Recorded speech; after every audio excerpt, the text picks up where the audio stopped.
Examination देने में problem हो सकती है या रुक सकता है, Yes, sir. like that. So please submit an application regarding this. Sir मेरी सिर्फ ठीक 3 है, क्लासें आई हुई हैं इसमें सब, जबकि मैंने सारी ली है। मेरी सिर्फ 3 क्लासें आई हैं 21 में से। That's bad. इसका मतलब है कि तुम्हें एप्लीकेशन देने की जरूरत है। Yes sir. तो ये यूनिवर्सिटी जब आऊँ ठीक? जब भी दे दूँ? हाँ, जब यूनिवर्सिटी आओ तो बिल्कुल ओके सर। क्योंकि जाहिर है मैं किसी एक की अटेंडेंस खुद से तो नहीं बढ़ा सकता ना यहाँ पे। ये जी तो एक ऑलरेडी एक सिस्टम है जिसके तहत अटेंडेंस आ रही है, और लाइक आई सेड हाथ में नहीं, पूरा इसका ऑनलाइन मेंटेन हो रहा है। ठीक, तो ये मैं सर जैसे क्लास में लेते हैं उस तरह से अटेंडेंस मैं देख के नहीं ले रहा हूँ, ये ऑटोमेटिकली रजिस्टर होती है अटेंडेंस तुम लोगों की। एंड यू ऑल नो के क्लास के बाद 5-6 घंटे के अंदर अंदर आपको अटेंडेंस लगानी है।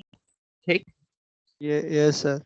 सर लेकिन जो ड्यूरिंग नोटिस द आया हुआ क्लास। था जो सर ने सेंड किया था, उस नोटिस पे लिखा था अगर हम लोग ऑनलाइन क्लास लेते हैं तो हमारी अटेंडेंस मार्क हो जाएगी। हाँ, ऑनलाइन क्लास लेते हो तो वो मार्क वैसे वीएलई पर ही होगी ना। वीएलई पर जाके तुम्हें अपने कोर्स को हिट करना पड़ता है, उसको क्लिक करना पड़ता है। जी ठीक है, दैट्स हाउ इट वर्क्स। तमाम कोर्सेज का ये सेम प्रोसीजर है। आप वीएलई पे जाते हैं और तमाम जो जो कोर्सेज आपके उनको क्लिक करते हैं, तो फिर वो जो ऑनलाइन अटेंडेंस है वो रजिस्टर हो जाती है ऑटोमेटिकली।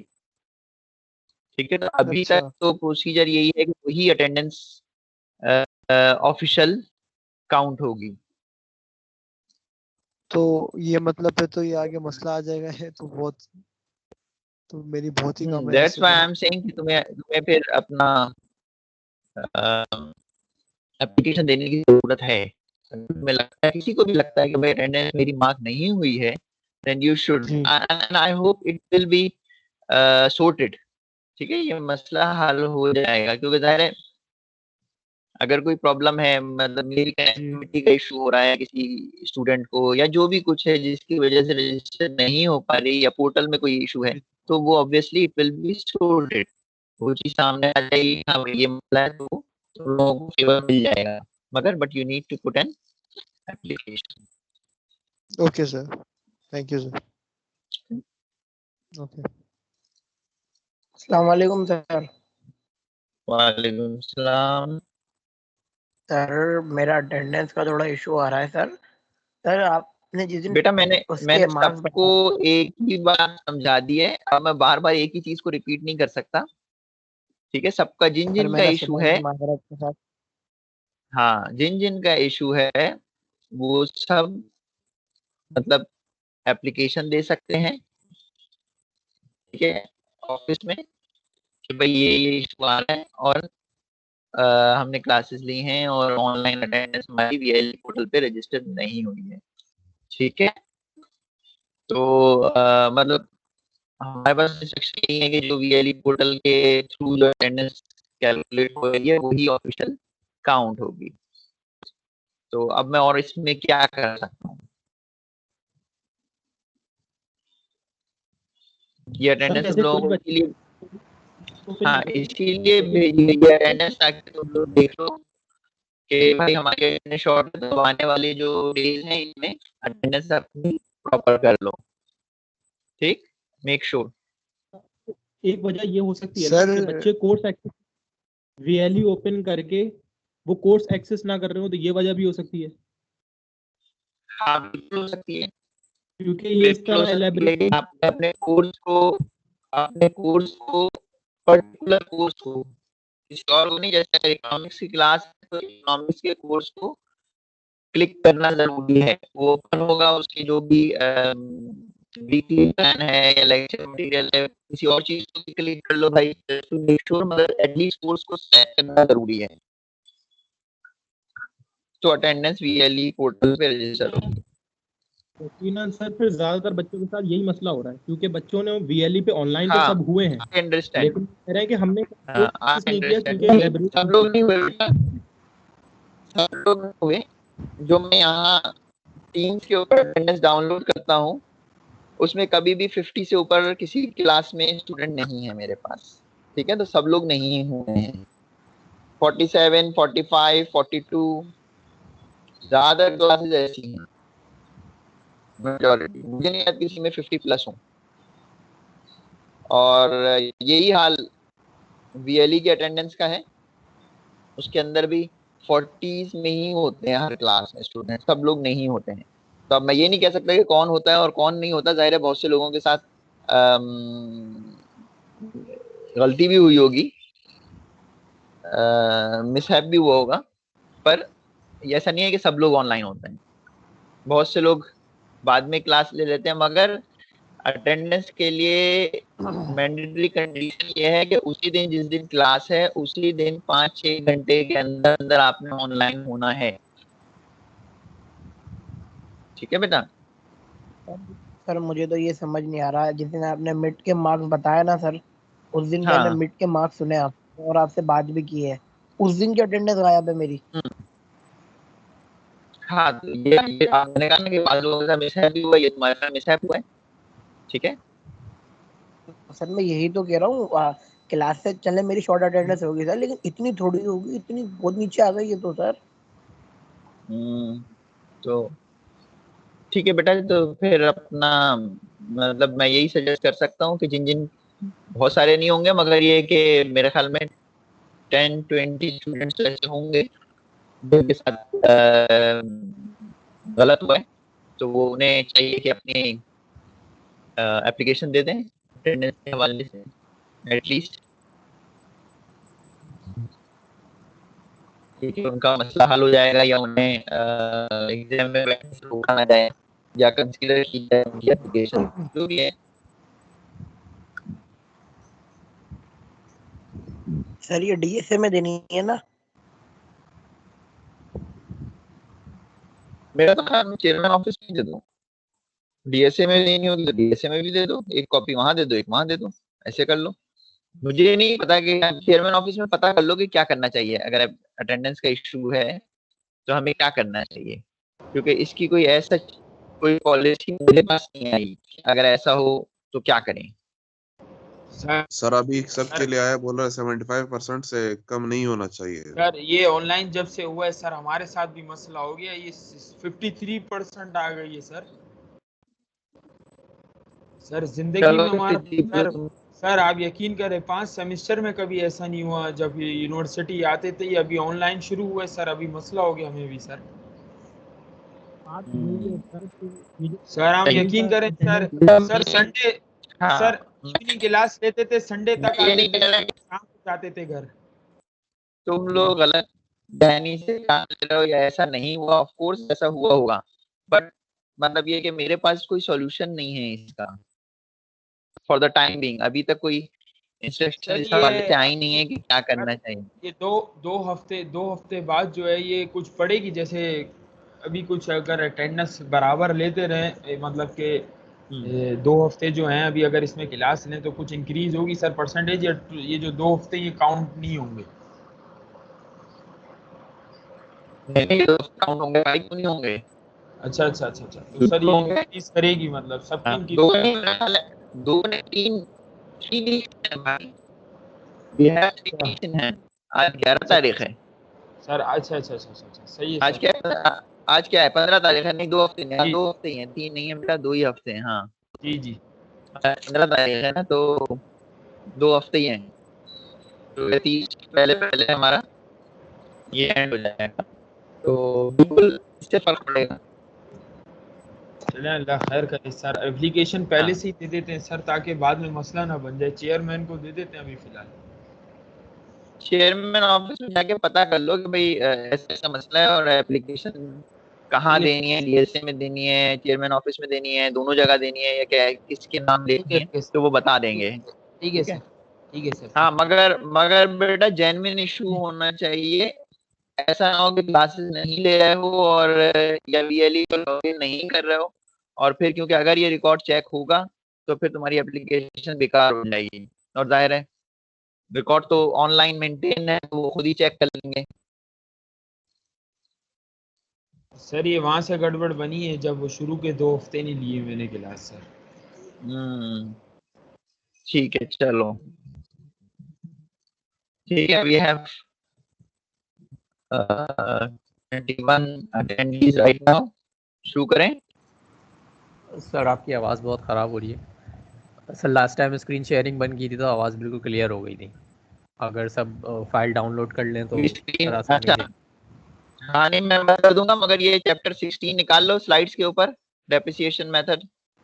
यस सर, डाउनलोड कर लिया, ओपन किया हुआ।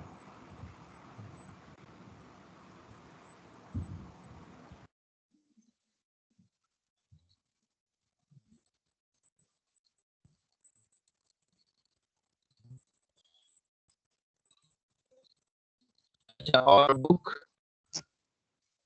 भी खोल लो। बुक के ऊपर हम बाद में आएंगे। बुक का है page number 427, depletion method. 2 methods book से करने हैं हमें, और स्लाइड्स क्विकली देख लेते हैं हम ताकि आगे चल सके। ठीक,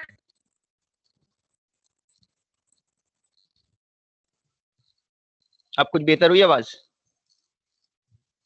हेलो, यस सर, अभी क्लियर आ रही है। बेटा सही है, हाँ, सही है सर। अच्छा चलो सही है, हम कंटिन्यू कर रहे हैं। Okay, depreciation method quickly. We recap this chapter. This is our last chapter and these are the learning outcomes. Second slide. Understand basic terms of asset depreciation. Apply straight line method of depreciation. Apply declining balance and double declining methods of depreciation. Switch between DDB and SL methods. ठीक है, ये हमने last class में हमने ये 3 चीजें देखी थी। कोई मुझे बता सकता है डेप्रिसिएशन से क्या मुराद है? What is meant by depreciation? Anyone? हमने लास्ट क्लास में डिस्कस कर लिया ये। Sir, reduction in the value of tangible asset. Reduction in the value of tangible asset with respect to time. ठीक है, जैसे जैसे हम उस चीज को इस्तेमाल करेंगे हर साल उसकी वैल्यू जो है वो कम होती चली जाएगी। ये दिस इज द डेप्रिसिएशन। ठीक है, वेरी गुड। अच्छा, इसमें हमने 2 मेथड पढ़े थे, एक स्ट्रेट लाइन मेथड और एक डिक्लाइनिंग बैलेंस। डिक्लाइनिंग बैलेंस की एक और फॉर्म थी जिसको हम कह रहे थे डबल डिक्लाइनिंग बैलेंस। ठीक,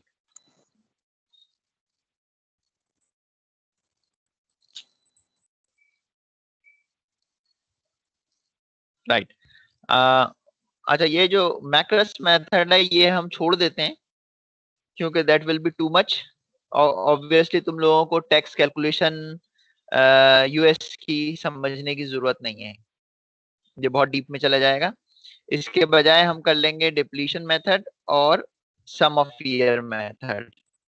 ठीक है, नंबर 6 लर्निंग आउटकम देखो, explain depletion and apply cost depletion and percentage depletion. ठीक है, तो ये हम आज देख लेंगे, डिप्लीशन मेथड और सम ऑफ ईयर मेथड, ताकि so that your life can be easier. अच्छा, depreciation terminology definition: book non-cash method to represent decrease in value of a tangible asset over time, जिसकी अभी हमने बात की।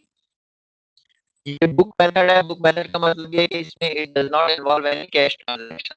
ठीक है, to represent decrease in value of a tangible asset over time। कोई भी tangible asset क्या हो सकता है, याद है किसी को? Sir, for example, जो physical हो जैसे कार है। जिसकी फिजिकल फॉर्म हो नंबर 1 और मॉनेटरी वैल्यू हो। ठीक है, उसकी कोई कीमत हो, मतलब मट्टी का ढेर लेके नहीं बैठे हुए क्योंकि इसकी कोई खास वैल्यू नहीं है।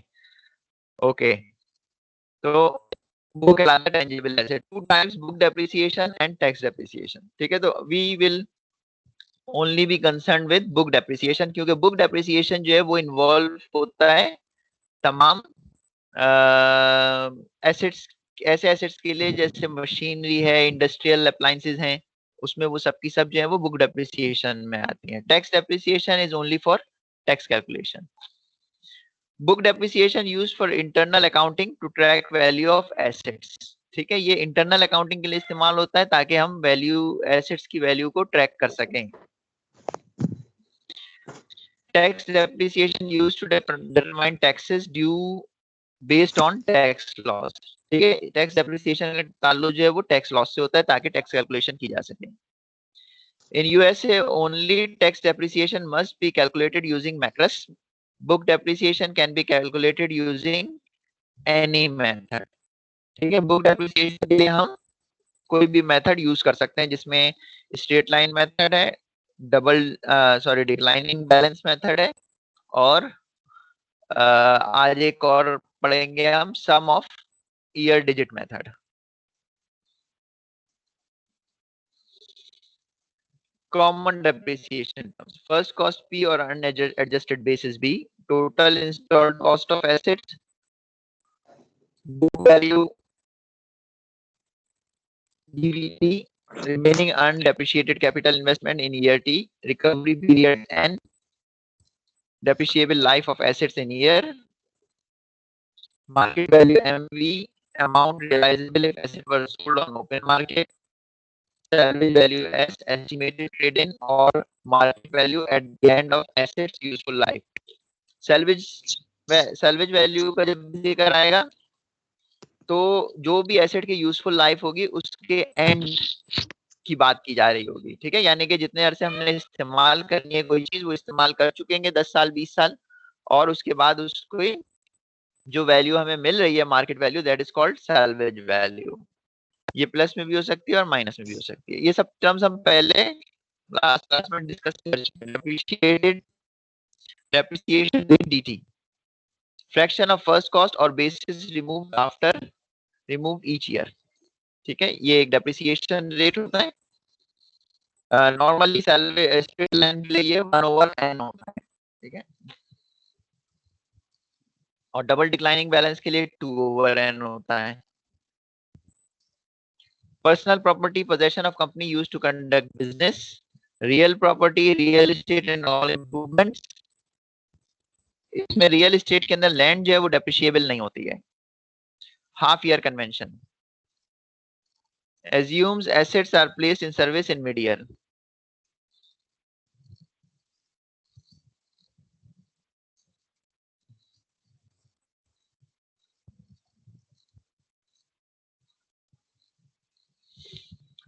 Straight line depreciation, book value decreases linearly with time.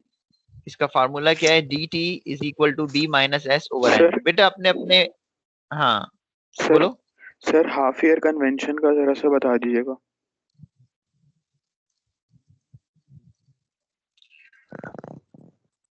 assume half year convention basically उस सूरत में इस्तेमाल होता है, हम as such we are not concern क्योंकि हमें किसी न्यूमेरिकल में इसकी जरूरत नहीं पड़ेगी, मगर अगर कोई एसेट सर्विस में प्लेस हो ड्यूरिंग ईयर, ठीक है, तो उसके लिए हम ये हाफ ईयर कन्वेंशन इस्तेमाल करें। जरूरी नहीं वो एग्जैक्टली मिड ईयर पर ही हो, मगर ये कि अगर वो शुरू साल से इस्तेमाल नहीं हो रहा और चौथे महीने से तीसरे महीने से इस्तेमाल हो रहा है या 7वें 8वें महीने से, तो हम ये मिड ईयर कन्वेंशन इस्तेमाल कर सकते हैं। इसका मतलब ये है कि वो पूरा साल वो इस्तेमाल नहीं हो बल्कि वो आधे साल के लिए हम उसको कंसीडर करेंगे, या उसको हमने सर्विस में से हटा दिया है, राइट ऑफ कर दिया है या उसको रिमूव कर दिया है हाफ ईयर, तो उसके लिए हम ये हाफ ईयर कन्वेंशन यूज करते हैं। तो अच्छा, straight line depreciation, book value decreases linearly with time. जो भी बुक वैल्यू है वो वक्त के साथ कम होती चली जाती है, यहाँ तक के सैल्वेज वैल्यू को टच कर जाती है, या जीरो या सैल्वेज वैल्यू। फार्मूला इसका एनुअल डेप्रिसिएशन चार्ज कैलकुलेट करना सबसे आसान इसका है, dt = b - s over n। इसमें dt एनुअल डेप्रिसिएशन चार्ज है, t ईयर है, b फर्स्ट कॉस्ट और अनएडजस्टेड बेसिस है। अनएडजस्टेड बेसिस का मतलब ये है कि ये इनिशियल कॉस्ट है, इनिशियल इन्वेस्टमेंट समझ लो, और एडजस्टेड बेसिस वो होता है कि जब हम किसी चीज को लें और 1-2 साल इस्तेमाल कर लें तो 1-2 साल का जो डेप्रिसिएशन है वो उसमें ऐड हो जाएगा, तो फिर वो एडजस्टेड बेसिस हो जाएगी। S is salvage value and recovery period. N is usually number of useful life years. BVT is equal to B minus TD. ये बुक वैल्यू के लिए, और बीवीटी क्या है? Book value after T years. Straight line depreciation rate is constant for each year. जो depreciation rate है for straight line ये होता है हमेशा 1/n हर साल के लिए। ये एक न्यूमेरिकल है, क्विकली इसको देख लेते हैं।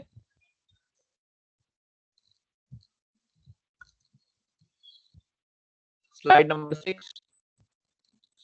An argon gas processor has a first cost of 20,000 with a 5,000 salvage value after 5 years. ठीक है, सारी वैल्यूज दी हुई है। 20,000 दी है, S 5,000 है और N 5 years है। ठीक है, हमें निकालना है D3 निकालना है, DB3 निकालना है फॉर ईयर 3 और बुक वैल्यू को प्लॉट करना है वर्सेस टाइम। तो सबसे पहले हम एनुअल डेप्रिसिएशन चार्ज निकालेंगे D3, B माइनस S/N। ठीक है, तो वी व्हाट गेट 3000। अब ये जो 3000 है इससे हम बुक वैल्यू निकाल लेंगे B minus T into dt। T dt क्या हुआ? 3 इंटू 3000 9000, 20,000 माइनस 9,000 11,000। ठीक है, क्लियर है ये piece of cake? Yes sir, clear है। वेरी गुड, ठीक है। Now we move on to declining balance and double declining balance. ठीक है, ये इस different from straight line method. It's determined by multiplying DV at the beginning of year by fixed percentage. अच्छा, इसमें होता यह है कि एक fixed percentage जो है वो हमारे जो अनएडजस्टेड बेसिस है उसमें से हर साल कम हो जाती है। फिक्स परसेंटेज 10%, 20% जितनी भी है वो कम होती चली जाती है। Maximum rate for D is twice the straight line rate. Straight line rate 1/n है और इसका ट्वाइस जो होगा वो कितना हो जाएगा? 2/n। ये मैक्सिमम रेट है फॉर डिक्लाइनिंग बैलेंस। इसको हम कहते हैं double declining balance. Can not depreciated below salvage value. Salvage value से नीचे ये नहीं जा सकते। Depreciation for year T is obtained by either these relation। ठीक है, तो ये रिलेशन है dt is equal to db 1 minus d t minus 1 is equal to db b t minus 1। इन दोनों में से किसी भी रिलेशन से हम डेप्रिसिएशन मालूम कर सकते हैं किसी पर्टिकुलर ईयर का। अच्छा, book value for year is given by BVT is equal to b 1 minus dt।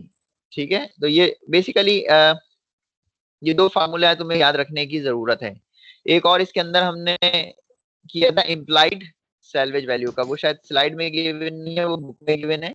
Implied salvage value ये न्यूमेरिकल डबल डिक्लाइनिंग बैलेंस का, ये देख लो।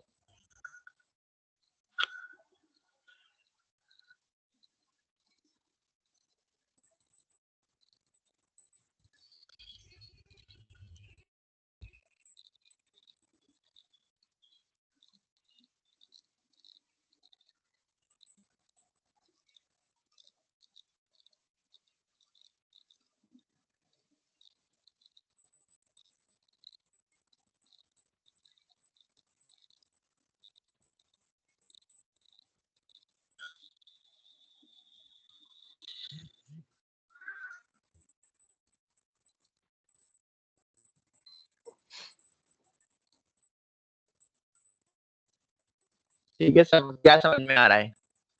ये डेप्रिसिएशन कंस्ट्रक्शन ट्रक है, डेप्रिशिएबल।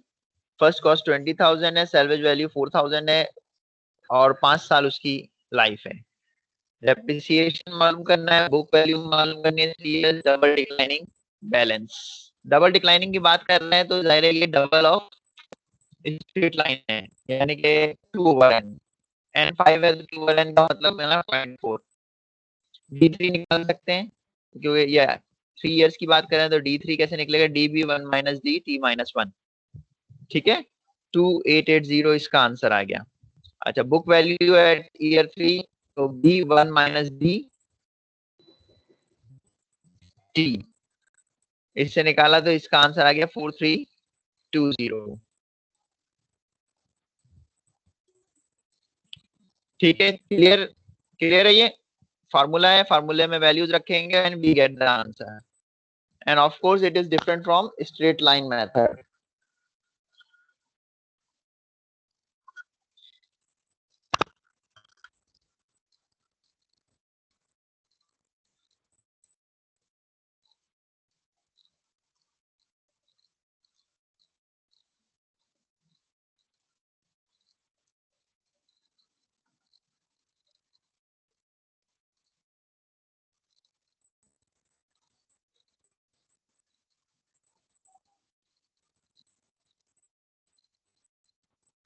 अच्छा, एक बात और मैंने शायद समझाई थी कि कितनी परसेंटेज इनिशियल कॉस्ट में से कम होती है। अब अगर हम इसमें देखें तो 0.4 आ रहा है डी, 2/n इज 0.4।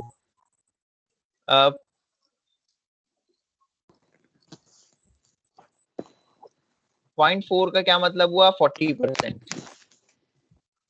तो अगर हम 40% के हिसाब से देखें तो क्या ये कम हो रहा है? 40%, 20,000 में से 40% निकाल दो तो क्या बचते हैं पहले साल? जरा क्विकली कैलकुलेट करके देखो, इज इट वर्किंग?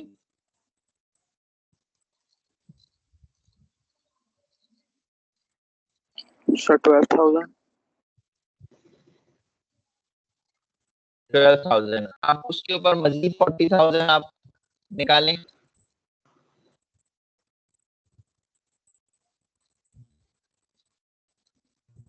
$12,000 40,000 का 40% क्या बना दूसरे साल?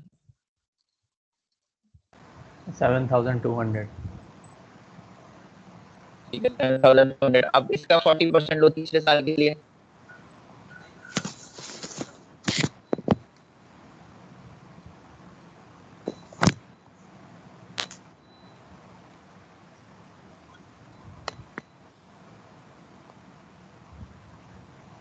सर 4,320।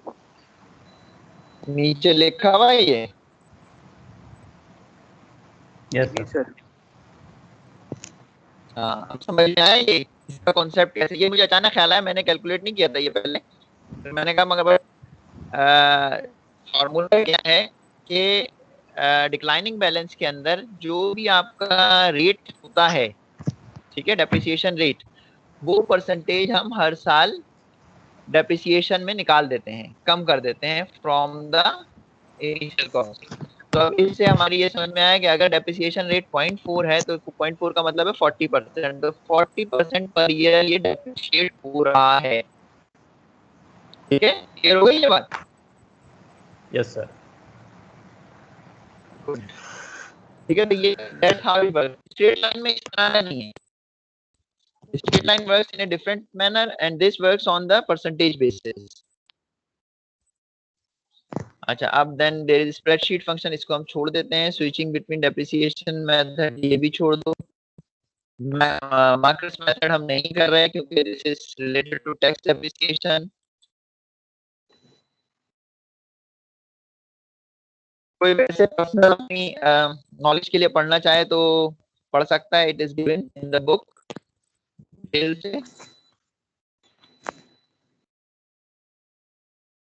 अच्छा, बाद हम डिप्लीशन मेथड पर आते हैं, मगर ये स्लाइड से समझ में नहीं आएगा, इसको हमें बुक से समझना पड़ेगा। स्लाइड पे हम बाद में आएंगे। ठीक, तो before going to depletion method एक छोटा सा मेथड और है, that is called sum of year method. तो पहले हम वो देख लेते हैं, sum of year method. Please go to the appendix page number 430। इसी बुक, इसी चैप्टर के आखिर में, बुक के नहीं, चैप्टर के आखिर में अपेंडिक्स दी हुई है, चैप्टर 16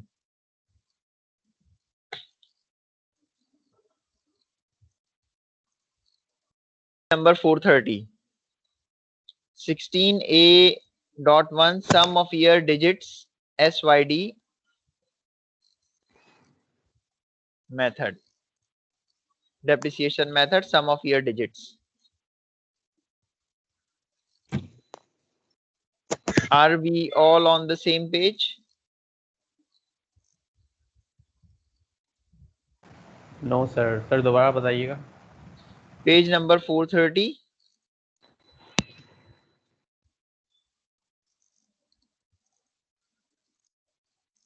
of the book.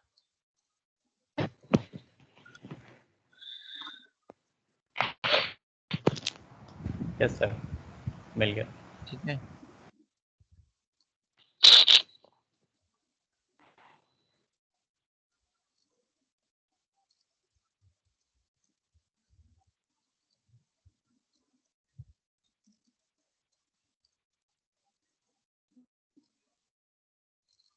ठीक, this is called sum of year digit method.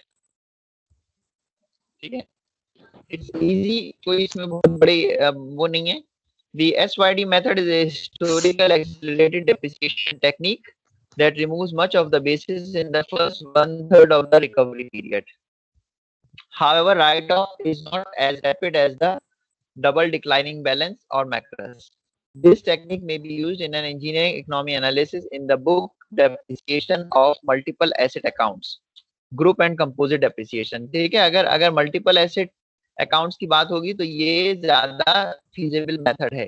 And this is for book depreciation. जो हमने बाकी दोनों पढ़े वो भी बुक डेप्रिसिएशन के। The mechanics of the method involve the sum of years digit from 1 through the recovery period n. Sum of year जो है ये इसका मतलब ये है कि जितने साल हैं उन सब को हम आपस में ऐड कर लेंगे। फॉर एग्जाम्पल अगर 5 years है तो किस तरह से ऐड करेंगे, 1 + 2 + 3 + 4 + 5, ये कहलाएगा सम। ठीक है, कैसे बना, 5 + 4 9, 9 + 3 12, 12 + 2 14 and 14 + 1 15. Am I right?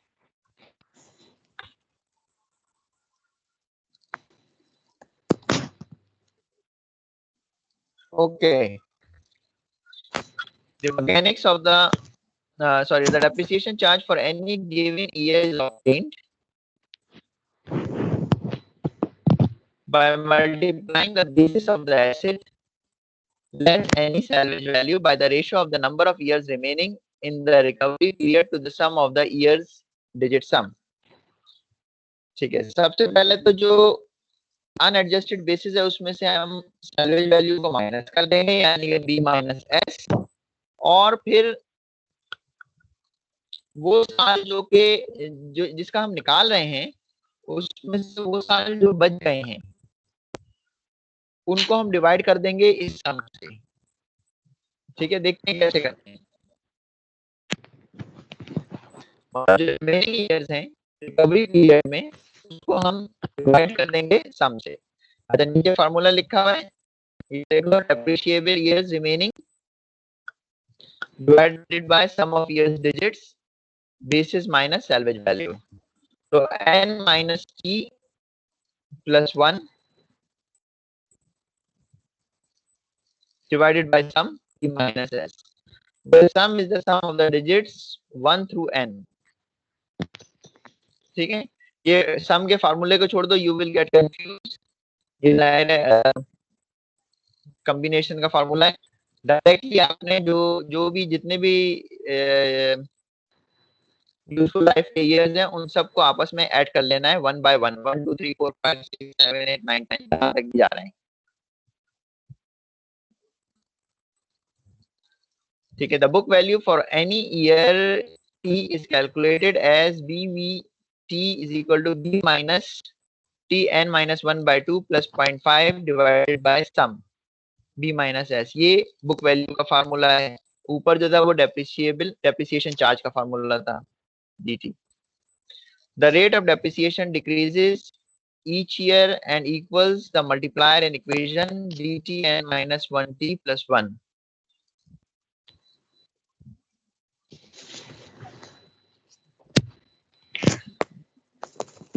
अब ये 16 एग्जाम्पल देख लो, छोटी सी एक एग्जाम्पल है but that will help you. Calculate sum of year digits depreciation charge for year 2 for electro-optics. Equipment with B is equal to 25,000, S is equal to 4,000 and an 8-year recovery period. ठीक है, तो इसमें कितने सालों का जिक्र है, 8 years का जिक्र है।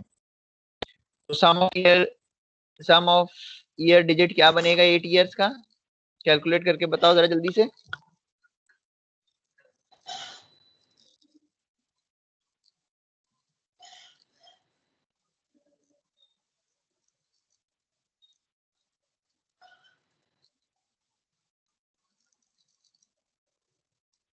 तो 36। 36, ठीक है। तो यानी कि डिनोमिनेटर में तो 36 आ जाएगा। सबकी समझ में आ गया 36 कहाँ से आया है?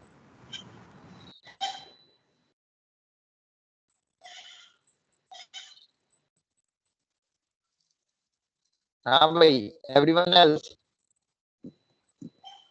Do we all know where it has come from 36?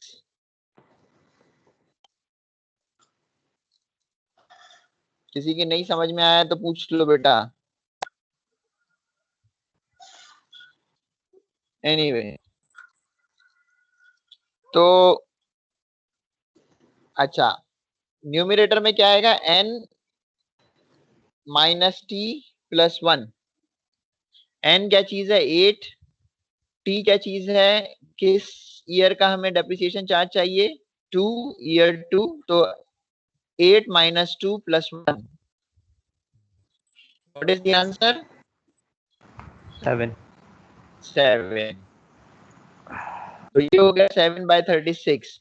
और बाकी जो क्या रहेगी? अनएडजस्टेड बेसिस हमारी 25,000 और सैलवेज वैल्यू 4,000। इसमें हमने डिफरेंस ले लिया d माइनस एस, तो ये है 21,000। ठीक है, so that's how it has come from 7/36। 21,000 is equal to 4083। अब इसी सवाल में बुक वैल्यू भी कैलकुलेट करके बताओ। ऊपर फार्मूला दिया हुआ है BVT 16A.2, इससे हमारी बुक वैल्यू मालूम हो जाएगी। अच्छा, एग्जाम में ऐसा सवाल आ सकता है कि एक ही क्वेश्चन हो और उसको 3 या 2 तरीकों से किया, मतलब करो वो। ठीक है, मेंशन हो कि भाई सम ऑफ ईयर डिजिट मेथड बताओ, स्ट्रेट लाइन मेथड बताओ, या डबल डिक्लाइनिंग बैलेंस बताओ, मे बी ऑल द 3। इसमें से कोई एक चीज तुम्हारा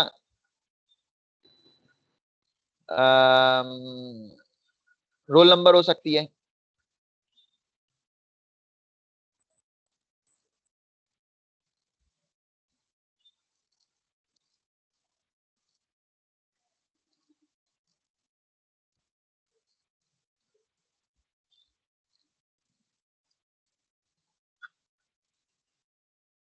Right, so what is the book value?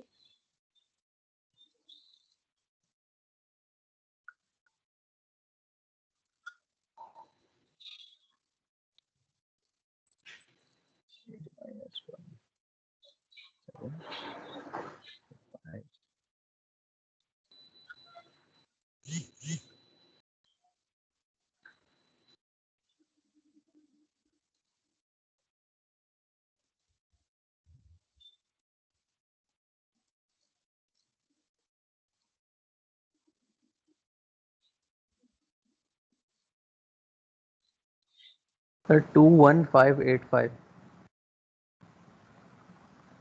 21585।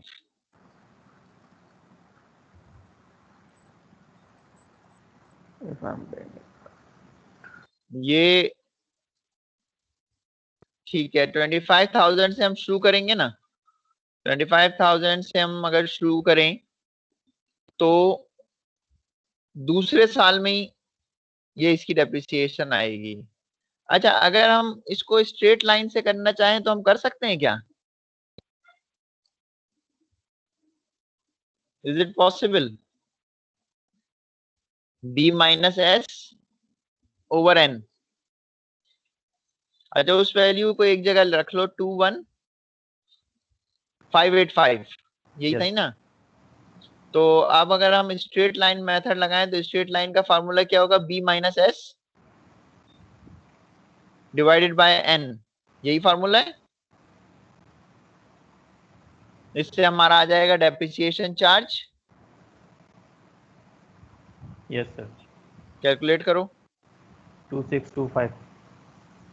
2625। और बुक वैल्यू कैसे निकलती है स्ट्रेट लाइन में, याद है किसी को? नो सर, याद नहीं आ रही। मैं तुम्हें फार्मूला बताता हूँ, उसमें से बुक वैल्यू में से माइनस कर देते हैं। BVT b minus TDT।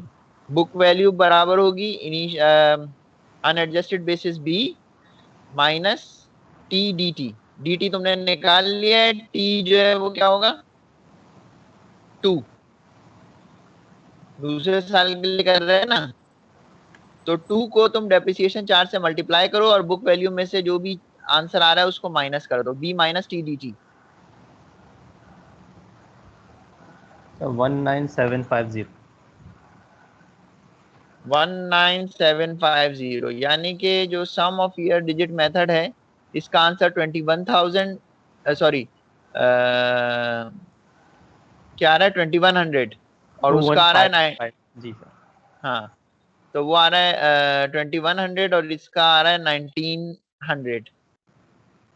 तो स्ट्रेट लाइन मेथड जो है वो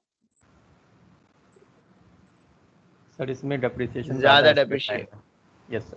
है सर स्ट्रेट लाइन में डेप्रिसिएशन ज़्यादा है। स्ट्रेट लाइन में डेप्रिसिएशन ज्यादा है, हालांकि ऐसा होना नहीं चाहिए, मगर क्योंकि पहले 2 साल है ना तो शायद इसलिए फर्क पड़ रहा है। अच्छा अब चलो नीचे ग्राफ देख लेते हैं हम। ठीक है, तो ये समझ में आ गया कि हम एक ही चीज पे 2 मेथड हम अप्लाई कर सकते हैं। Figure 16A1 is a plot of the book versus of for an 80,000 asset with S is equal to 10,000 and N is equal to 10 years। ठीक है, ये एक ग्राफ शो हो रहा है।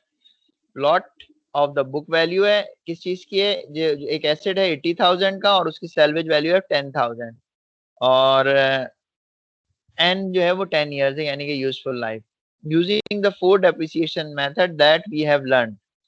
ठीक है, 4 डेप्रिसिएशन मेथड कौन से हैं, MACRS method, DDB, SYD and straight line. Closely curves track closely except for year 1 and year 9 through 11। अब ये देख लो इसको प्लॉट को ना, स्ट्रेट लाइन तो स्ट्रेट लाइन है, जाहिर है ऊपर से नीचे तक सैल्वेज वैल्यू तक जा रही है। डबल डिक्लाइनिंग मेथड और सम ऑफ ईयर डिजिट मेथड ये तकरीबन क्लोज हैं। सम ऑफ ईयर डिजिट और डबल डिक्लाइनिंग ये पास हैं, ज्यादा इनमें फर्क नहीं है, थोड़ा सा ही फर्क है। जबकि मैक्रस मेथड कर्व नहीं है बल्कि एक नॉन यूनिफॉर्म शेप का है।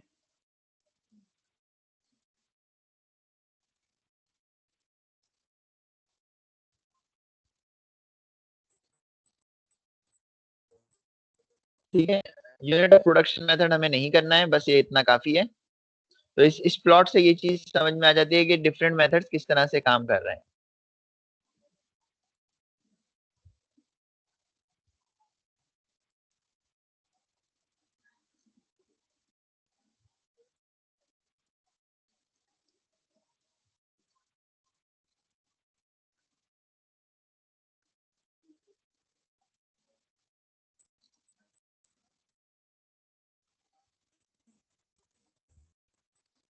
Now we move on to the depletion method.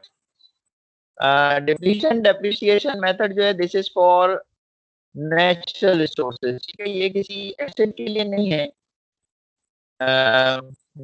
जिसको हम टेंजिबल एसेट कहते हैं। ये basically it is applied to natural resources. तो जब भी डिप्लीशन मेथड्स का जिक्र आए, दूसरी चीज हमारे जहन में क्या आनी चाहिए कि they are for natural resources. जैसे कि माइंस होती हैं, डिफरेंट टाइप्स माइंस, चाहे वो गोल्ड की हो, चाहे क्या नाम है अपना कोल की हो, किसी भी चीज की, तो या ऑयल एंड गैस के जो वेल्स हैं, रिजर्व्स हैं, वो सब उनके लिए जो मेथड अप्लाई होता है that is called depletion method. ये मैंने इसीलिए मैं करा रहा हूँ ताकि ये एक थोड़ी सी डिफरेंट चीज है, यू मस्ट नो। अगर हम नेचुरल रिसोर्स की बात करें तो इसके अंदर we don't apply depreciation method, we apply depletion method.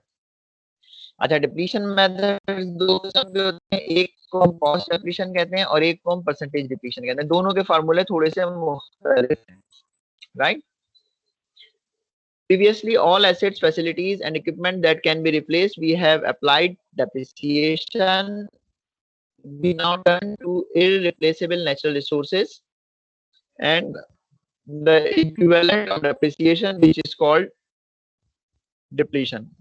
अच्छा, नेचुरल रिसोर्सेज के साथ प्रॉब्लम ये, दे आर नॉट रिप्लेसेबल। ठीक है, उसको ये नहीं कर सकते कि हम सैल्वेज वैल्यू आए और उसको बेच दें और उसकी जगह हम दूसरी चीज लाके उस अपना काम चला लें। नहीं, जब वो एग्जॉस्ट हो जाएगी रिसोर्स तो that is the end of story, it can not be replaced. ठीक है, ये रिवर्सेबल प्रोसेस नहीं है। Depletion is a book method non-cash to represent the decreasing value of natural resources. ठीक है, जो decreasing value है natural resources की, उसको represent करने के लिए जो नॉन कैश बुक मेथड है उसको डिप्लीशन कहते हैं। And it is recovered as it is recovered, removed or felt. The two methods of depletion for book are used to write off. The first is used to write off the first cost or value of the estimated quantity of resources in mines, wells, queries, geothermal deposits, forest and the like. ठीक है, ये सारी की सारी चीजें जो है ये नेचुरल रिसोर्सेज में आती हैं। कौन कौन सी? माइंस, वेल्स, माइंस से मुराद जाहिर है जितनी भी डिफरेंट मादनियात की कानें हैं। वेल्स, वेल से मुराद पानी के कुएं नहीं है बल्कि ऑयल एंड गैस रिजर्व्स की बात हो रही है। Queries, geothermal deposits, forests, etc. The two method depletions are cost and percentage depletion as described below. Cost depletion. Cost depletion क्या है?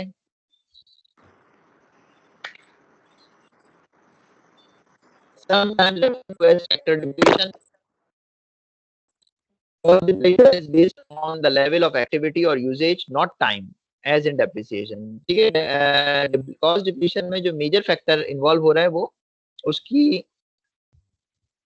लेवल ऑफ एक्टिविटी है या यूजेज है। ठीक है, कोई भी चीज कितनी इस्तेमाल हो रही है या उसका लेवल, एक्टिविटी लेवल क्या है। जबकि डेप्रिसिएशन जो होता है वो टाइम डिपेंडेंट होता है कि कितना टाइम हो गया, 5 साल, 10 साल, 20 साल, दैट इज लाइफ। जबकि फॉर एग्जाम्पल अगर कोई माइन है या ऑयल वेल है तो टाइम से उसको उसका कोई ताल्लुक नहीं है डिप्लीशन का, बल्कि इससे है कि आप उसमें से कितनी जो रिसोर्स है उसको रिकवर कर रहे हैं, उसमें से कितनी उसका यूजेज कितना है।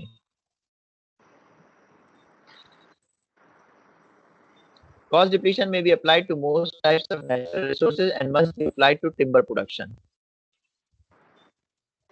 जब भी हम टिम्बर प्रोडक्शन की बात करेंगे तो उसमें हमारे डिप्लीशन मेथड इन्वॉल्व होगा। टिम्बर से मुराद लकड़ी है जिसके जिसके के इमारती सामान बनता है, फर्नीचर से लेके घरों तक, everything, this is timber. The cost depletion factor for year T denoted by CDT is the ratio of the first cost of the resource to the estimated number of units recoverable.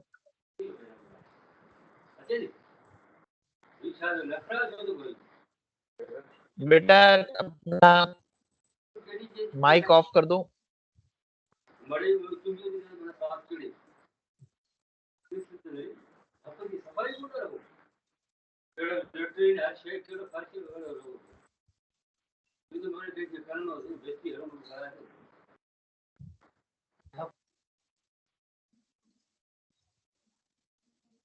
Okay, right. The cost depletion factor for year T denoted by CDT is the ratio of the first cost of the resource to the estimated number of units recoverable.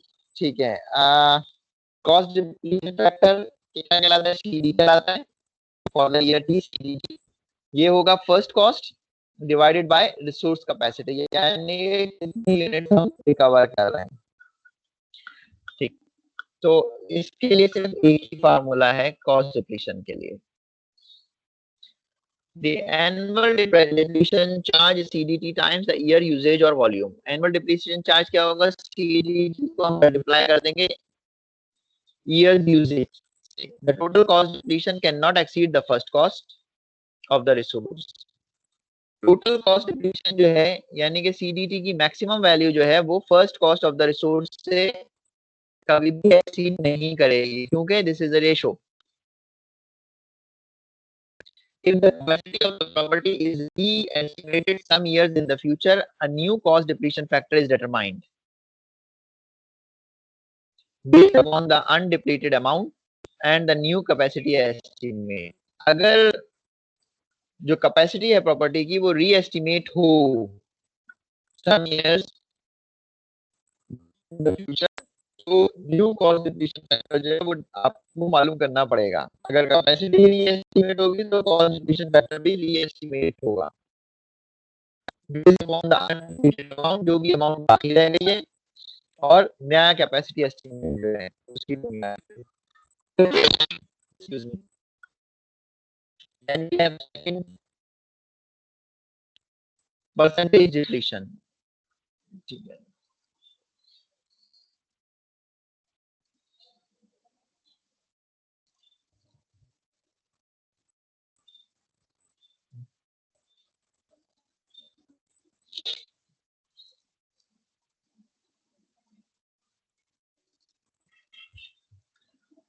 This is a special consideration given for natural resources.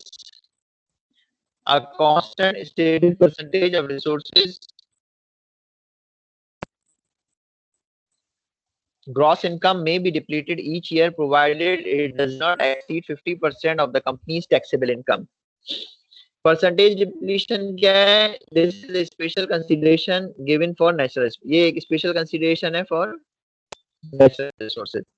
A constant stated percentage of the resources gross income. जो भी resource की gross income है, gross income is different from net income because it includes the cost. ठीक है. Net income में क्या होता है? Revenue minus cost net income हो जाती है, जबकि total revenue including the cost जो है वो ग्रॉस इनकम हो जाता है. A constant stated percentage of the resources gross income may be depleted each year provided it does not exceed 50% of the company's taxable income. Companies की जो taxable income है उसको उसके 50% से ये exceed ना करे. जो अमाउंट हम डिप्लीट कर रहे हैं. The depletion amount for year is calculated as percentage depletion. अब एक इस चीज के अंदर आएगी PD, percentage depletion rate, multiply by gross income from property और इसको हम ग्रॉस इनकम से कर देंगे. तो परसेंटेज डिप्लीशन रेट जो है ये नॉर्मली नेचुरल रिसोर्सेज का गिवन होता है. जैसे most of the time silver gold वगैरह के लिए ये 0.15 होता है परसेंटेज डिप्लीशन रेट. ठीक है. नीचे दी हुई है परसेंटेज डिप्लीशन रेट का चार्ट, वो देख लेते हैं हम. Chart using percentage depletion total depletion charge cost with no limitation. अच्छा, परसेंटेज डिप्लीशन में डिप्लीशन टोटल डिप्लीशन चार्ज जो है वो फर्स्ट कॉस्ट से बढ़ सकता है, ज्यादा हो सकता है क्योंकि इसकी कोई लिमिट नहीं है. जबकि पुराने वाले केस में जो डिप्लीशन चार्ज है वो एक्सीड नहीं कर सकता फर्स्ट कॉस्ट से क्योंकि वो एक रेशो है. The US government does not generally allow percentage depletion to be applied to oil and gas wells. ठीक है. यूएस में oil and gas wells के ऊपर ये percentage depletion method अप्लाई नहीं होता है. The annual percentage depletion rates for some common natural deposits are listed below. क्या है वो देख लेते हैं. अच्छा, ये जो है ये परसेंटेज में दिए हुए हैं. Sulphur, uranium, lead, nickel, zinc and some other ores and minerals 22%. 22% का मतलब है 0.22. Gold, silver, copper, iron ore and some oil shale is 15%. Oil and natural gas wells varies 15 से 22% तक ऑयल एंड नेचुरल गैस है, ये fix नहीं है. कोल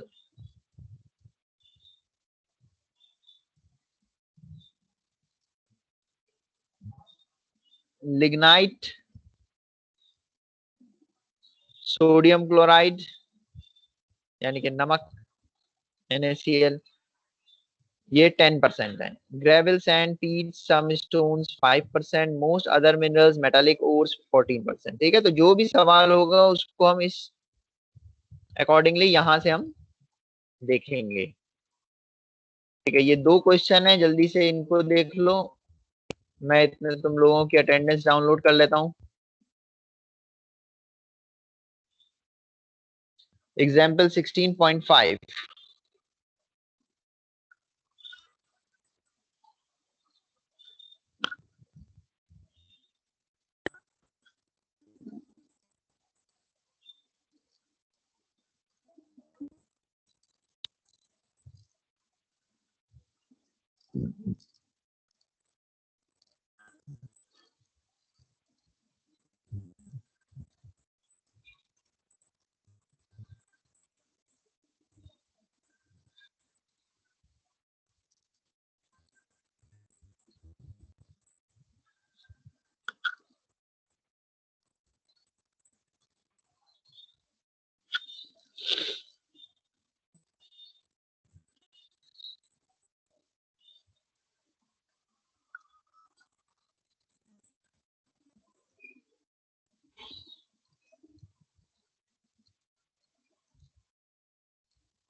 हाँ भाई, क्या समझ में आया 16.5 में?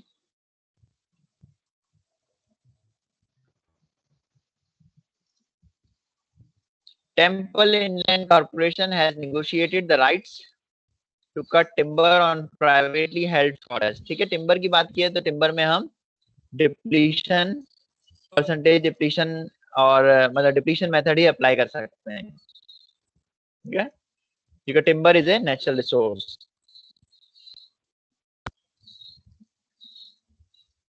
For $700,000 an estimated 350 million board feet। Board feet एक टर्म है इसको मेजर करने की, of lumber is harvestable। They determine the depletion amount of the first 2 years if 15 million and 22 million board feet are removed। After 2 years, the total recoverable board feet was re-estimated upward to be 450 million। ठीक है, दोबारा estimate कर रहे हैं 2 साल के बाद, तो ये 450 मिलियन है instead of 350 million. From the time the rights were purchased, compute the new cost depletion factor for year 3 and later। ठीक है, तो ये अब हमारी अमाउंट थोड़ी बढ़ गई है, तो दोबारा हम कैलकुलेट कर देंगे, जबकि हमारी जो इनिशियल कॉस्ट है वो वही रहेगी।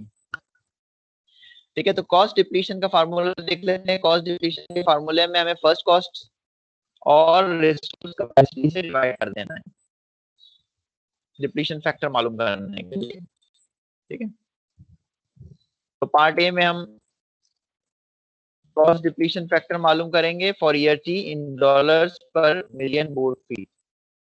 ठीक है, ये सबके लिए गालिबन ये सेम ही रहेगा। CDT 700,000 divided by 350 million board feet। So what is the answer? 2000 per million board feet। Multiply CDT by the annual harvest to obtain depletion of 30,000 in year 1 and 44,000 in year 2.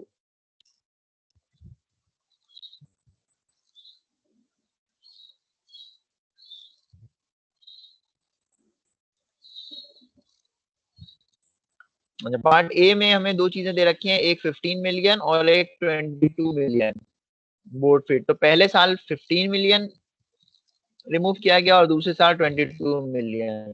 तो अब जब हमने ये cost depletion factor निकाला है तो हम इसको पहले साल से मल्टीप्लाई कर देंगे जो कि 15 मिलियन है, तो हमारा आंसर आ जाएगा 30 मिलियन, सॉरी $30,000 ईयर 1 के लिए, और दूसरे साल के लिए हम 22 मिलियन को मल्टीप्लाई कर देंगे इस CDT से, तो ये आ जाएगा $44,000 इन ईयर 2। ठीक, और इस तरह हम हर साल इसको कंटिन्यू करते रहेंगे for whatever the time period is, जब तक के 700,000 कंप्लीटली इसमें से रिमूव ना हो जाएं, रिकवर ना हो जाए। ठीक है, पार्ट ए समझ में आ गया। पार्ट बी की तरफ आए। आफ्टर 2 years, अच्छा 2 साल के बाद अब हम दोनों को अगर हम ऐड कर लें, यानी कि 30,000 और 44,000, ये टोटल सम बनता है 74,000 हैज बीन डिप्लीटेड। ठीक है, 2 साल के बाद किसमें से कितने निकले? 74,000। A new CDT value must be calculated. ये पार्ट बी में यही कह रहे हैं कि दोबारा इसको रीएस्टिमेट करना है हमें, क्योंकि 350 मिलियन की जगह 450 million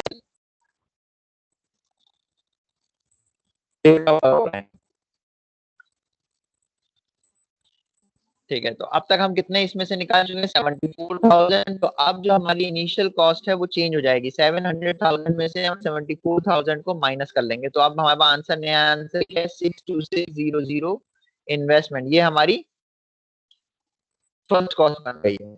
additionally with new estimate 450 million board feet. अब जो नया एस्टिमेट है ये 450 मिलियन है, और जबकि हम इसमें से 15 मिलियन पहले साल निकाल चुके हैं और 22 मिलियन दूसरे साल निकाल चुके हैं, तो इन दोनों को हम इसमें से माइनस कर देते हैं। 450 minus 15 minus 22, 413 million board feet remains. अब बाकी कितने बचे? 413। तो for years T3, 4 etcetera, cost depletion factor CDT 62600 divided by 413. Answer is 1516 per million board feet. ठीक है, that's done। समझ में आ गया ये?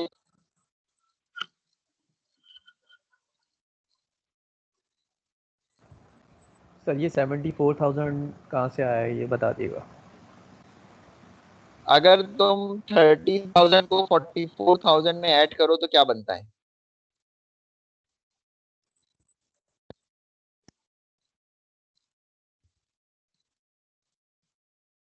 $30,000 plus 44,000, 74,000। 30,000 पहले साल के लिए निकाला है और 44,000 दूसरे साल के लिए निकाला है। कैसे निकाला है? क्वेश्चन में गिवन है कि पहले साल जो रिकवर हुआ है, रिमूव हुआ है, वो 15 मिलियन है और दूसरे साल जो हुआ है वो 22 मिलियन है। अब ये दोनों जो क्वांटिटीज हैं इनको हम ये कॉस्ट डिप्लीशन फैक्टर से मल्टीप्लाई करेंगे, जो कि 2000 पर मिलियन बोर्ड फीट है। ठीक है, तो अगर जब हम इनको मल्टीप्लाई करेंगे तो पहले साल का आंसर आएगा 30,000 और दूसरे साल का आंसर आएगा 44,000। ठीक है, ये हम रिकवर कर चुके हैं फ्रॉम द इनिशियल कॉस्ट। ठीक, फर्स्ट कॉस्ट में कितना रिकवर किया? पहले साल 30,000 रिकवर किया और दूसरे साल 44,000, तो टोटल मिला के कितना हुआ? 74,000। तो जब जब ये चीज हम रिकवर कर चुके हैं तो रिमेनिंग क्या बचा?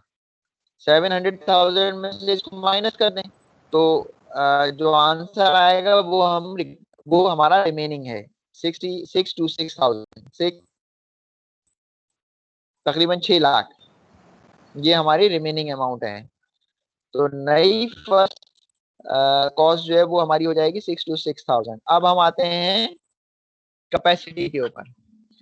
जो भी कैपेसिटी हमारी इनिशियली थी 350, वो हमने रीएस्टिमेट की और अब वो हो गई है 350 के बजाय 450, मगर हम उसमें से कोई चीज रिकवर कर चुके हैं, ऑलरेडी रिमूव कर चुके हैं। कितना रिमूव कर चुके हैं? पहले साल 15 मिलियन और दूसरे साल 22 मिलियन। तो 450 में से 15 को माइनस कर दें और 22 दोनों को माइनस कर दें, तो अब रिमेनिंग क्या हुई हमारे 413। तो अब इस 6 to 6000 में से को डिवाइड कर देंगे हम 413 मिलियन बोर्ड फीट से, जो कि रिमेनिंग कैपेसिटी है। तो आंसर आ गया 1516 पर मिलियन बोर्ड फीट। ये नई कॉस्ट डिप्लीशन फैक्टर नया आ गया, पहले 2000 था, 1500 हो गए। ठीक है, एक दूसरा सवाल देख लो इसका, दैट इज, ये थोड़ा सा कॉन्सेप्चुअल है, मगर ये सवाल जो दोनों है ये मुश्किल नहीं है, इसमें बहुत ज्यादा कोई कैलकुलेशन नहीं है, बस you need to get the, बल्कि मेरा ख्याल है तमाम डेप्रिसिएशन में भी कोई सवाल मुश्किल नहीं है। मार्कस मेथड थोड़ा मुश्किल था तो वो मैंने छुड़वा दिया, क्योंकि obviously that is related to text calculation, बाकी सब आसान है, सिर्फ कॉन्सेप्ट समझ में आने की जरूरत है।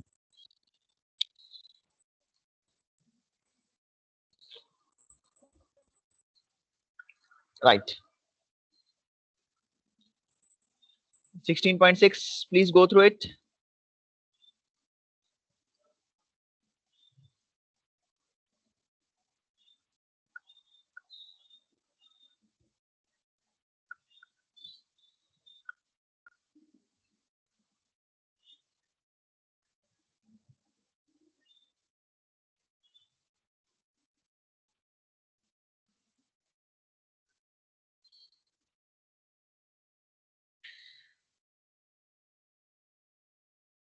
Okay.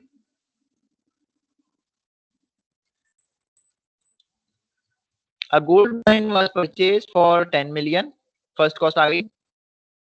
It has an anticipated gross income of 5 million per year. Gross income जो है वो 5 million per year है for year 1 to 5 and 3 million per year after year 5. 5 साल तक 5 million है और 5 साल के बाद 3 million per year है. Assume that the depletion charge do not exceed 50% of taxable income. जाहिर है जब हम परसेंटेज डिप्लीशन की बात करेंगे तो वो 50% टैक्सेबल इनकम से ज्यादा नहीं होगा depletion charge.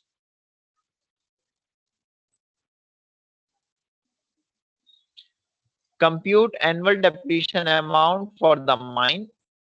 How long will it take to recover the initial investment at I is equal to 0%? यानी कि हम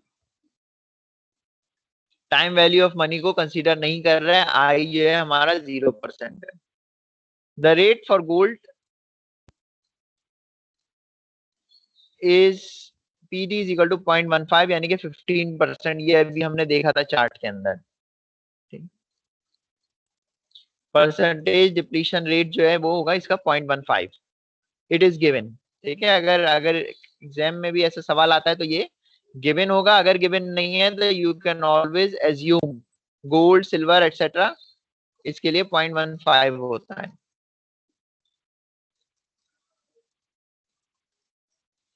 year 1 to 5 0.15 multiply by 5 million, ठीक है, ये आ गया 7,50,000। 5 साल के बाद ऑनवर्ड जो है 0.15 इंटू 3 मिलियन, तो ये आ गया 450,000।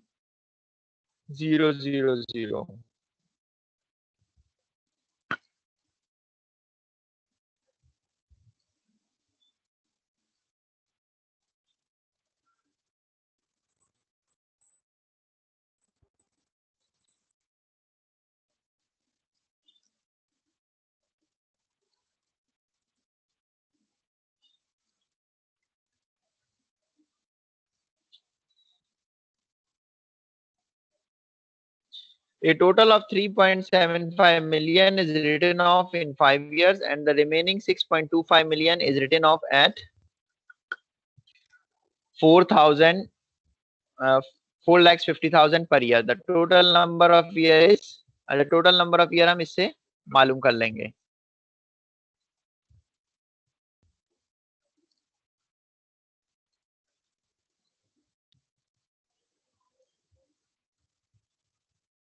$6.25 मिलियन डिवाइडेड बाय 450, तो ये आ गया 5 + 13.9, तकरीबन 19 years. In 19 years the initial investment could be fully डेप्लीटेड।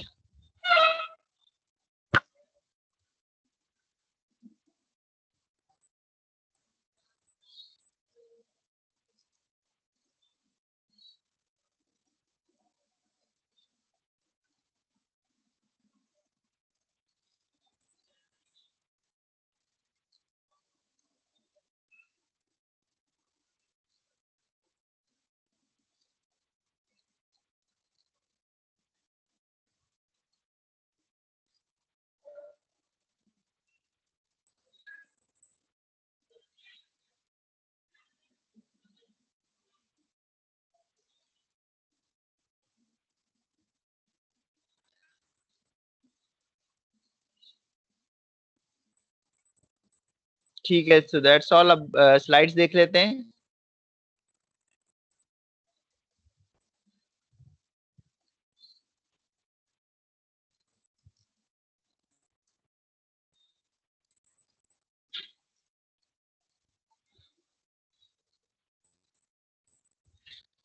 Depletion method, हम स्लाइड नंबर 16। हेलो बेटा, आवाज आ रही है मेरी? हेलो।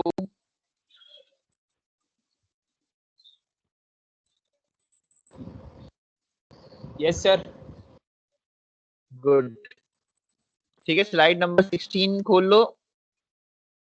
डिप्लीशन मेथड,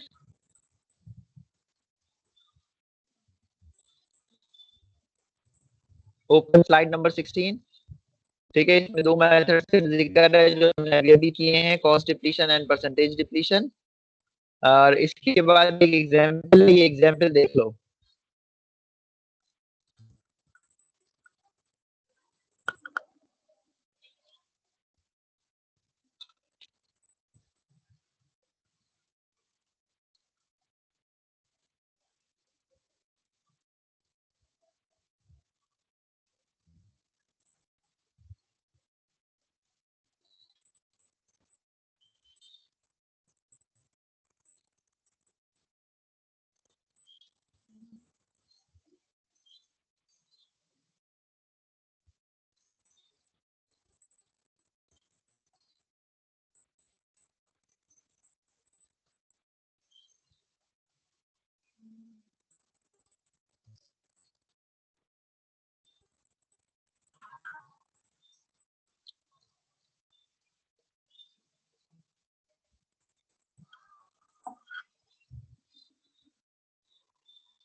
ठीक है, a mine purchased for 3.5 million has a total expected yield of 1 million ounce of silver. Determine the depletion charge in year 4 when 300,000 ounces are mined and sold for $30 per ounce using cost depletion, percentage depletion, ठीक है, which is larger for year 4। दोनों की year 4 मालूम करना है और ये देखना है कि किसकी ज्यादा बड़ी वैल्यू है।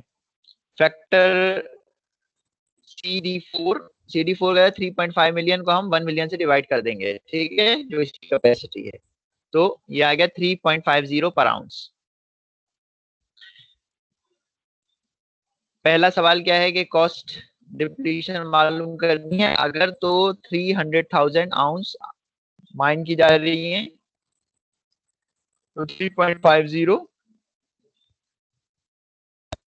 105, तो आंसर इसका आएगा 1050,000, तकरीबन 1 million. Percentage depletion rate for silver mine is 0.15। Percentage depletion rate कितना है? 0.15। और कितनी आउंसेस हमने माइन किए हैं?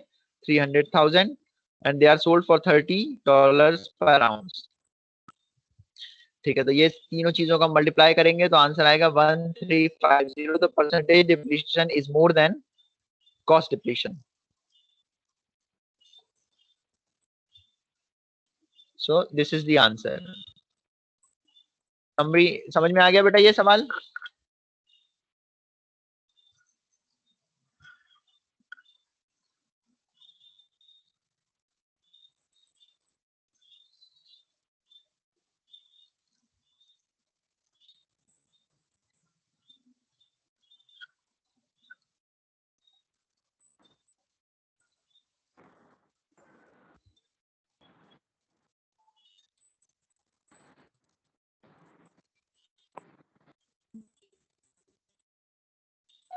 Last slide, summary of important points. Two types of depreciation, tax and book. Classical methods are straight line and declining balance. In USA only, Macros method is required for tax depreciation to determine Macros recovery period using either GDS or ADS. ठीक है, Macros method से we are not concerned. Switching between methods is allowed. Macros switches automatically from double declining balance to straight line to maximize write-off. Depletion instead of depreciation used for natural resource. ठीक है, this last point is important. जब भी natural resources की बात होगी, we use depletion method rather than depreciation. Two methods of depletion are cost, amount resource removed multiplied by CD factor, and percentage gross income into tabulated percent. So that is the end of the chapter. Okay, any question? किसी को कुछ पूछना है? No sir. Sure.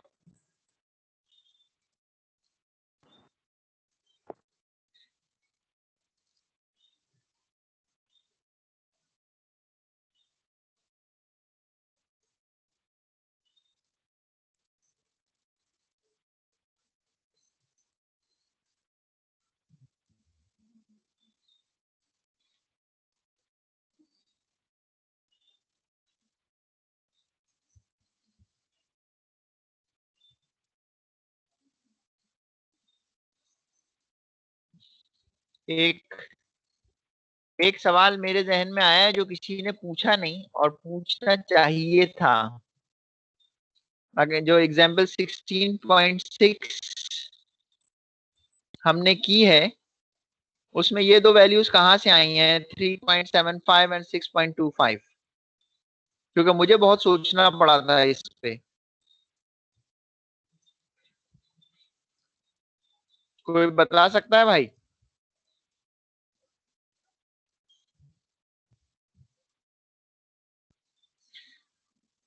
Book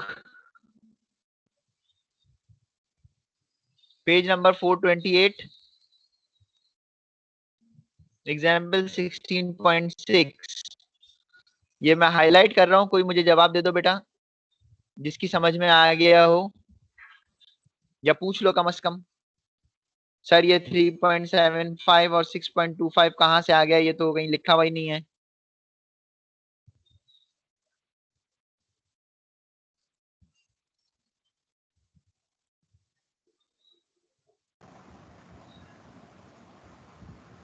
sir ये 750,000 है, इसको multiply करेंगे 5 से तो आएगा 3.75। Very good. ईयर 1 to 5 और 6.25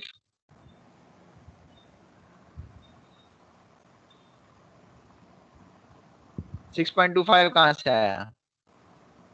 क्योंकि 450 को तो मल्टीप्लाई करने के लिए हमारे पास नंबर ऑफ ईयर्स है ही नहीं, नंबर ऑफ ईयर्स तो हम निकालने जा रहे हैं। सर फिर जो टोटल है उसमें से माइनस करेंगे। 10 मिलियन में से हम 3.75 को माइनस करेंगे। वेल डन बेटा, बहुत अच्छे। क्या नाम है तुम्हारा? Tayyab sir, roll number 25। Very good. क्योंकि ये जो है ये it's not easy to understand. ठीक है, 75,000 को क्योंकि 5 साल के लिए है तो हर साल को हम ऐड करते चले जाएंगे, 5 दफा हम ऐड करेंगे तो हमारे पास आंसर आएगा 3.75।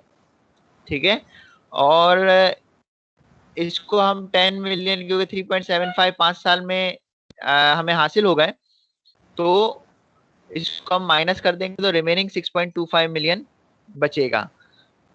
और उसका क्या जो वो बन रहा है, रेट बन रहा है, उसके हिसाब से वो 4,000 और 45,000 के हिसाब से वो डिप्लीट होगा।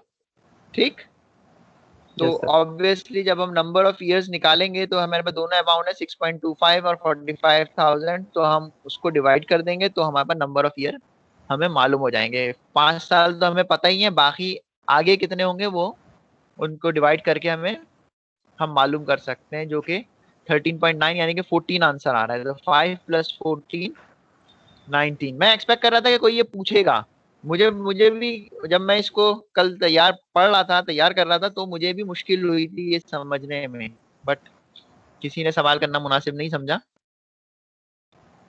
एनीवे वेल डन, गुड, तुम्हारी समझ में आया। सर बोनस मार्क्स हैं इसके? बोनस मार्क्स, हाँ, अगर मुझे तुम्हारा नाम याद रह गया तो सर तैयब बिल्कुल याद रखिएगा। तैयब, ठीक है।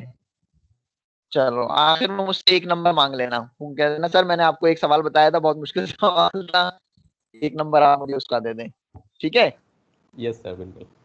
Thank you sir. ओके। अच्छा, और बेटा किसी और को कोई और बात पूछनी है? हमारा कोर्स तकरीबन 95% 90% हमारा खत्म हो चुका है, ठीक है, वी आर डन। तो अब कुछ छोटे टॉपिक्स रह गए हैं, वो हम इंशाल्लाह क्लियर कर लेंगे। फ्राइडे को एक एक्स्ट्रा क्लास भी रखी है मैंने, not this Friday, next Friday, तो उसमें हम पेपर वगैरह के हवाले से भी चीजें डिस्कस कर लेंगे, और जो तुम लोगों की क्वेरीज होंगी रिवीजन के वो देख लेंगे। We have I suppose another 4 classes, तो कुछ तो हमें देखना है, चाहे वो एग्जामिनेशन पॉइंट ऑफ व्यू से इम्पोर्टेंट हो या ना हो, but continue for that period. कोई अगर टॉपिक्स जैसे तुम लोगों के जहन में हो डिस्कस करने के लिए तो मुझे बता लेना ग्रुप पर, हम उनको देख लेंगे। मैं थोड़ा से उसके हवाले से पढ़ लूंगा, लेक्चर तैयार कर लूंगा, ठीक है? अगर किसी के जहन में कोई क्वेरीज हो, latest trends, international affairs regarding economics, जो भी कुछ है, कोई चीज समझनी हो किसी हवाले से, तो हम उसको डिस्कस कर सकते हैं, as long as it comes within the scope of economics. Okay, एक टेस्ट तुम लोगों का रह गया है, तो मुझे बता देना बेटा कब टेस्ट देने के लिए तुम लोग तैयार हो, when you will be comfortable doing so, ताकि हम अपने कोर्स को वाइंड अप कर सकें।